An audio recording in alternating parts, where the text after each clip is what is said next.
ஒரு ஒரு நேரத்தில் ஒவ்வொரு மாதிரி அந்த சுபாவம் மாறும். இது அந்த மிதுன ராசிக்காரர்களுக்கே தெரியாது.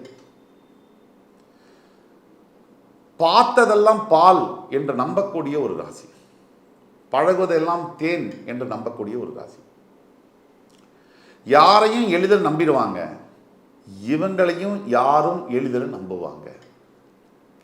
புதன் ஆதிக்கம் பெற்ற ராசி அப்படிங்கிறதுனால கம்யூனிகேஷன், தொழில்நுட்பம், வணிகம், சார்ட்டர்ட் அக்கௌண்டன்சி, வங்கிகள், இந்த மாதிரி நிறுவனங்களில், ஐடி நிறுவனங்களில் பெரும் பதவிகளில் இருக்கக்கூடியவர்கள் பொதுவாக மிதுன ராசியில் இருப்பாங்க. நீங்கள் வேலை செய்யக்கூடிய இடத்துல, நான் மிதுன ராசியை தாக்கி பேசலை, நீங்கள் வேலை செய்யக்கூடிய இடத்துல பக்கத்தில் ஒரு 50 பேர் வேலை செய்கிறாங்கன்னா அதில் ஒரு ஆள் மட்டும் அப்படியே மெதுவாக மேலே போய் டக்கு டக்கு டக்கு டக்கு மேலே போவாங்க.